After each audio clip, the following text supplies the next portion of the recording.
জগৎ বিখ্যাত মুহাদ্দিস আল্লামা খতিব আল কাস্তালানি মাওয়াহিব আল-লাদুনিয়ার প্রথম খণ্ডে তিনি লিখেছেন, আহমদ ইবনে হাম্বল বলেছেন, ইন্না লাইলাতা মাউলিদিহি আফজালু মিন লাইলাতিল কদর। বিশ্বনবী আমার মুহাম্মদ সাল্লাল্লাহু আলাইহি সাল্লাম ১৫০০ বছর আগে রবিউল আউয়াল মাসের পবিত্র যে রজনীতে আম্মা জান হযরতে আমিনার পবিত্র রহম থেকে মক্কা মুকাররমায় তাশরীফ নিয়েছেন, সে রাতটি আল্লাহর নিকট কদরের রাতের চেয়ে কোটি গুণ দামি।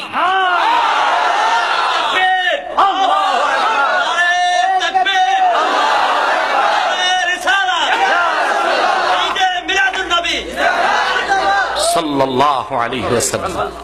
ভাইরা আমার, বন্ধুরা আমার, আহমদ ইবনে হাম্বল কথা বলেছেন, নবীজি মুহাম্মদ সাল্লাল্লাহু আলাইহি ওয়াসাল্লাম ১৫০০ বছর আগে রবিউল আউয়াল মাসের পবিত্র যে রজনীতে মা আমিনার পবিত্র রহম থেকে মক্কা মুকাররমায় তাশরীফ নিয়ে এসেছেন, সে রাতটি মাউলিদে মুহাম্মদ, লাইলাতু মাউলিদে মুহাম্মদ, লাইলাতুল কদর থেকে কোটি গুণ আল্লাহর কাছে দামি।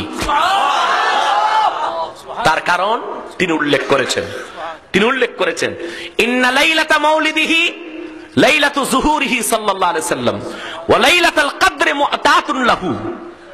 কারণ যে রাতে মুহাম্মদ সাল্লাল্লাহু আলাইহি ওয়াসাল্লাম পৃথিবীতে তাশরীফ নিয়ে এসেছেন, সে রাত তো মুহাম্মদ সাল্লাল্লাহু আলাইহি ওয়াসাল্লামের প্রকাশের রাত।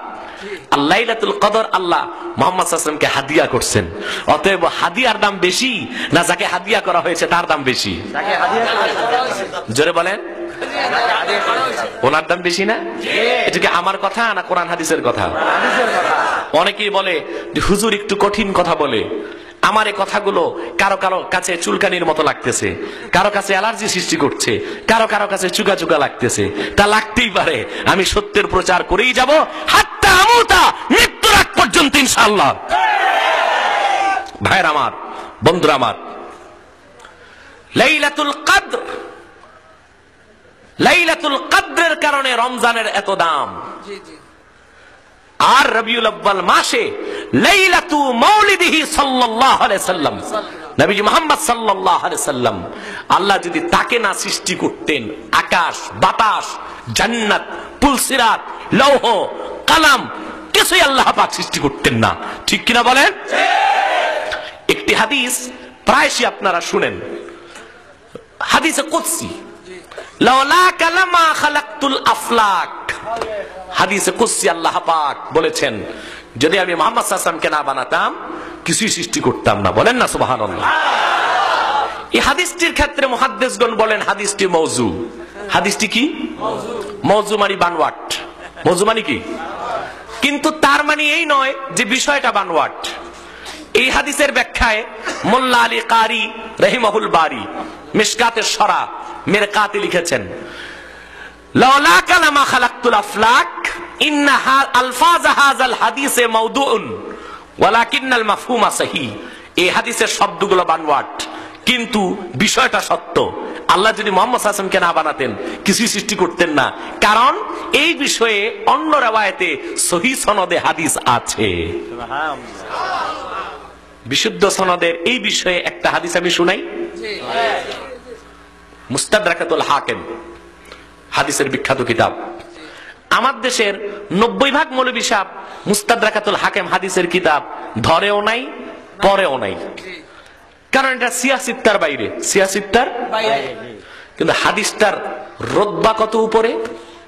ইমাম বুখারী বলেছেন, আমি 6 লক্ষ হাদিস সংগ্রহ করেছি, তার থেকে বাছাই করেছি 2 লক্ষ হাদিস। 2 লক্ষ থেকে চুলচেরা বিশ্লেষণ করে একেবারে বিশুদ্ধ হাদিস পেয়েছি 1 লাখ। সে 1 লাখ হাদিস থেকে 7,000-এর কিছু বেশি হাদিস বুখারী শরীফে তিনি সংকলন করেছেন। তাহলে ইমাম বুখারীর বাকি সহিহ হাদিসগুলো কোথায়? বাকি সহিহ হাদিসগুলো কোথায়? ইমাম বুখারীর বাকি সহিহ হাদিসগুলো কোথায়? ওইটা ইমাম হাকিম ইস্তেদরাক করেছেন। ইমাম বুখারী যে সহিহ হাদিসগুলোকে ছেড়ে দিয়েছেন, ওই হাদিসগুলোকে ইস্তেদরাক করেছেন হাকিম। এই জন্য তার কিতাবের নাম মুস্তাদরাক। কিতাবের নাম কি? মুস্তাদরাক। তার মানে মুস্তাদরাকাতুল হাকিম 7 খণ্ড। প্রথম 2 খণ্ডে যত হাদিস আছে সব বুখারী এবং মুসলিমের সমান মর্যাদা রাখে। সুবহানাল্লাহ। এই তথ্য আমার দেশের অনেক মৌলভী সাহেবের জানাই নাই। মুস্তাদরাকাতুল হাকিমের হাদিস, মাওয়াহিব আল্লাহ দুনিয়াতে এসেছে।